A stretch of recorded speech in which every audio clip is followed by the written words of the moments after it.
Hello everyone, welcome back to Leah's channel, and here we'll discuss about the language assessment, about its definition, types, about the underlying theories and the key consideration before creating questions. First one, in definition of language assessment. Language assessment is a systematic process of collecting and interpreting information about a learner's knowledge of a language and ability to use it effectively. In other words, it is not only about giving tests, but also about gathering evidence of learning in order to support educational decisions. Therefore, language assessment is used for placement, feedback, grading, and certification.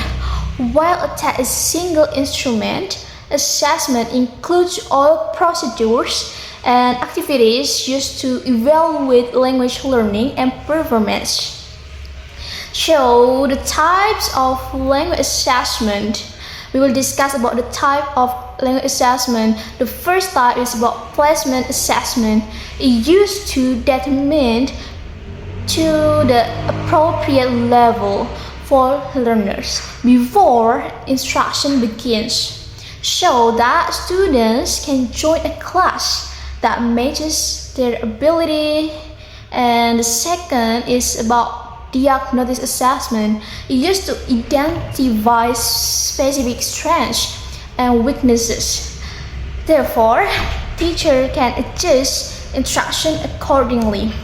In addition, formative assessment is conducted during the learning process, and it helps monitor progress while providing continuous feedback.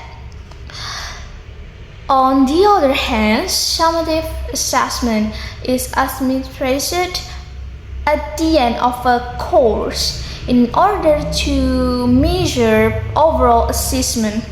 Finally, proficiency assessment measures general language ability, and it is not limited to a particular syllabus or classroom program. And the last one we'll discuss about underlying theories. I'm so sorry, not the last one, because there is a key consideration about creating question. And here the underlying theories is communicative competence and communicative language ability. The concept of communicative competence emphasizes that knowing a language is not only about mastering grammar, but also about using language appropriately in different social contexts. Thus, learners must understand a meaning, purpose, and situation when they communicate.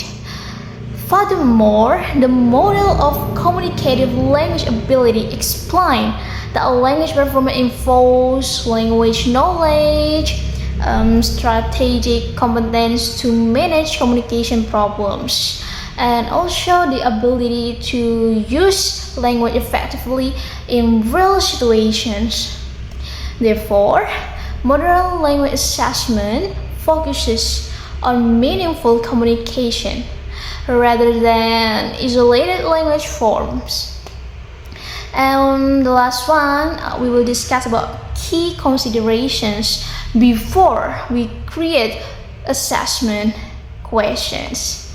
So, before creating assessment questions, several important principles must be considered. The first is validity.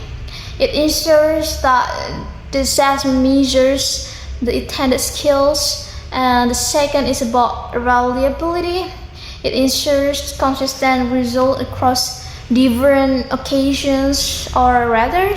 Moreover, authenticity requires tasks to reflect real-life language use, so that assessment represents actual communication. At the same time, practicality ensures that assessment can be administered and scored efficiently with available resources. And in addition, fairness guarantees equal opportunity for all learners and minimizes bias.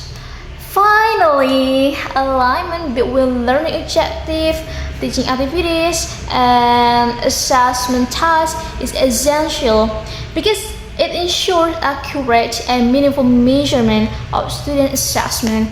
So maybe I think that's all, guys. So yeah, Thank you for watching my videos, and I will say goodbye. See you on my next video. Bye.